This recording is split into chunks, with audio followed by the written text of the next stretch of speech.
نحمد و نصلی علی رسول الکریم اما بعد فاعوذ باللہ السمیع العلیم من الشیطان الرجیم بسم اللہ الرحمن الرحیم۔ جی ناظرین سامعین، یہ دسمبر کا مہینہ پورے 10 دنوں کے بعد 25 دسمبر کو یہاں پر کچھ یعنی کہ جو مسیحی برادری کے لوگ ہیں وہ کرسمس ڈے مناتے ہیں، یعنی کہ اپنے مذہب کے حساب سے۔ تو پہلی بات یہ ہے کہ ہمارے بہت سے مسلمان جو نادان ہیں وہ اس میں شرکت کرتے ہیں، یعنی ان کو مبارکباد دیتے ہیں، ان کے لیے مٹھائیاں لے کے جاتے ہیں، اور وہ یعنی کیا کرتے ہیں کہ یعنی کہ جو بڑے بڑے لوگ ہوتے ہیں، یعنی کہ جن کی سیاست میں کوئی یعنی کہ سیٹ ہوتی ہے یا کوئی زمیندار قسم کے ہوتے ہیں یا بڑی ڈیوٹی والے ہوتے ہیں، تو وہ ان میں شرکت کرتے ہیں۔ تو آیا کہ ان ساری چیزوں میں شرکت کرنا صحیح ہے یا نہیں ہے؟ پہلی بات آپ پہلا اصول سمجھ لیں، پہلا اصول کہ بعض لوگ ہمارے نام نہاد یعنی کہ جاہل قسم کے لوگ ایک چیز جب آپ سامنے کہیں گے کہ ان تہواروں میں شرکت کرنا صحیح نہیں ہے تو وہ دلیل پیش کرتے ہیں۔ وہ دلیل کیا پیش کرتے ہیں؟ کہتے ہیں کہ دیکھو اللہ کے رسول کریم ایک یہودیہ عورت کی دعوت قبول کی، یا کہتے ہیں کہ اللہ کے رسول کریم صلی اللہ علیہ وسلم جو کافروں کے گھر جاتے تھے دعوت دینے کے لیے، ان کے پاس جاتے تھے۔ بھائی بات سنیں، اللہ کے رسول کریم صلی اللہ علیہ وسلم کا جانا تبلیغ کے حساب سے تھا، تہوار منانے کے حساب سے نہیں تھا۔ نبی صلی اللہ علیہ وسلم جب بھی کسی کافر کے پاس گئے تو آپ تبلیغ کرنے کے لیے گئے۔ جب آپ صحیح بخاری کے اندر کتاب الجنائز کے اندر، مشکات المصابیح کے اندر کتاب الجنائز کے اندر آپ کو حدیث مبارکہ ملے گی کہ نبی صلی اللہ علیہ وسلم ایک کافر کے گھر گئے، جو اس کا ایک بیٹا تھا چھوٹا، جو آخری مرحلے میں تھا، سکرات میں تھا۔ تو اللہ کے رسول کریم صلی اللہ علیہ وسلم جب اس کے گھر گئے اور وہاں گھر جا کر اس بیٹے کو کہا کہ بچے کلمہ پڑھ لے، تو اس بچے نے اپنے باپ کی طرف دیکھا تو باپ سمجھ گیا کہ بیٹا مجھ سے اجازت مانگنے کے لیے طلبگار ہے، تو کہا کہ بیٹے اللہ کے رسول کریم صلی اللہ علیہ وسلم جب تمہیں کہہ رہے ہیں کہ کلمہ پڑھ لو تو بیٹے کلمہ پڑھ لے۔ تو اس بچے نے وہاں پر کلمہ پڑھا تو اللہ کے رسول کریم نے کہا کہ الحمدللہ، اللہ کی سب تعریف ہے اللہ کے لیے، اللہ رب العالمین نے آج اس جان کو جہنم سے نجات دی۔ کہ دیکھو یہاں پر اللہ کے رسول کریم اس کافر کے گھر گئے، تو بھائی جب گئے تو تبلیغ کے حساب سے گئے، تبلیغ کی، اس بچے نے اسلام قبول کیا، اور قبول کرنے کے بعد اللہ رب العالمین نے اس کو اس جنت میں داخل کر لیا، جس کی گواہی حدیث میں خود ہے کہ اللہ کے رسول کے کیا جملے کہ اللہ رب العالمین کے لیے تمام تر تعریفات، جس اللہ رب العالمین نے اس چھوٹے سے ننھی سی جان کو جہنم سے نجات دے دی۔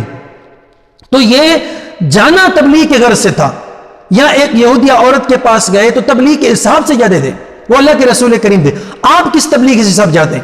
آپ تو ان کے ساتھ تہوار مناتے ہیں، ان کو آپ مٹھائیاں دیتے ہیں، ان کے ساتھ آپ ڈانس کرتے ہیں، ان کے ساتھ آپ ان کے چرچ میں بیٹھتے ہیں۔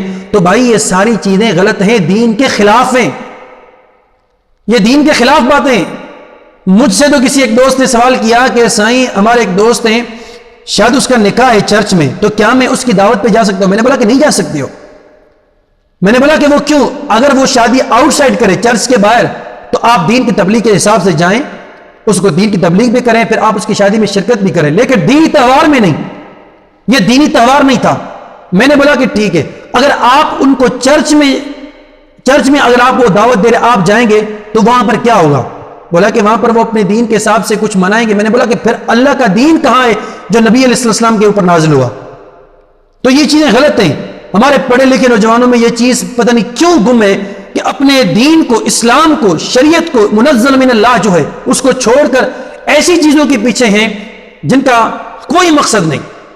بلکہ آپ ایسے کریں کہ آپ ان کو تبلیغ کریں، آپ ان کو سمجھائیں کہ بھائی یہ چیزیں غلط ہیں۔ اب جو پہلے آپ کا دین تھا، آپ کے نبی تک تھا، جب اللہ کے رسول محمد الرسول اللہ آ گئے تو نبوت، شریعتیں جتنی بھی پیچھے تھی، کتابیں جتنی، سب منسوخ ہو چکی۔ سورہ آل عمران کی آیتیں وَإِذَا أَخَذَ اللَّهُ مِيثَاقَ النَّبِيِّينَ لَمَا آتَيْتُكُم مِّن كِتَابٍ وَحِكْمَةٍ ثُمَّ جَاءَكُمْ رَسُولٌ مُصَدِّقٌ لِّمَا مَعَكُمْ لَتُؤْمِنُنَّ بِهِ وَلَتَنصُرُنَّهُ۔ یہ جو آیت ہے، اس آیت میں اللہ رب العالمین نے انبیاء علیہ السلام سے عہد نامہ لیا، وعدہ لیا۔ کیا وعدہ لیا؟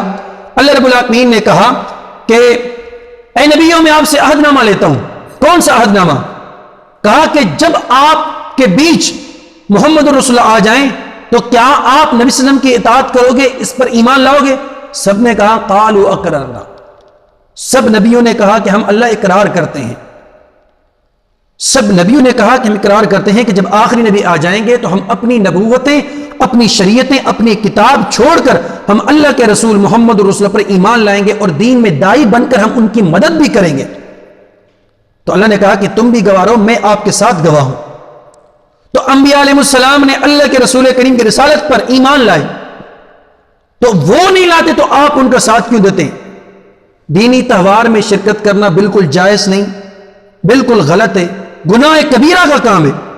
بلکہ ہاں، آپ ان کی دعوتوں میں جائیں اس حساب سے کہ کوئی دینی دعوت نہ ہو، ان کے حساب سے آپ ان کو اپنے پاس بلائیں، آپ ان کے پاس دینی دعوت تبلیغ لے کے جائیں، تبلیغ کریں، ان کو نبی علیہ السلام کے دین کی طرف دعوت دے کر ان کو یہاں پر بلائیں تاکہ وہ دین حنیف، دین محمدی پر عمل کریں، ماضی کے ادیان کو چھوڑ دیں، ماضی کے دین کو چھوڑ دیں، اور جو اللہ کے رسول کریم دین لے کے آئے، اب شریعت یہی ہے، دین یہی ہے، قیامت تک کے لیے، تمام تر جمیع انسانوں کے لیے۔ اليوم اکملت لکم دینکم واتممت علیکم نعمتی ورضیت لکم الاسلام دینا۔ ان کی دعوتوں میں شرکت کر کے، ان کے چرچ میں جانا، ان کے لیے مٹھائیاں لے کے جانا، ان کے دینی تہوار، ان کے مذہبی تہواروں میں شرکت کرنا، خوشیاں منانا، یہ مومن اسلام مسلمانوں کا کام قطعاً نہیں ہے۔ اس بات کو بخوبی جان لیں، یہ مومن مسلمان کا کام نہیں ہے۔ مومن مسلمان کا کام کیا ہے کہ صرف کیا ہے؟ اللہ رب العالمین کا دین، اور وہ دین جو محمد رسول اللہ پر نازل ہوا، اسی دین کی تبلیغ، اسی دین کے ابلاغ کے لیے آپ محنت کریں، کوشش کریں۔ تو اللہ پاک سے سوال ہے کہ مالک حق مجھے آپ سب کو صحیح دین سمجھنے، اس پر عمل پیرا ہونے کی توفیق عطا فرمائے۔ والسلام علیکم ورحمۃ اللہ۔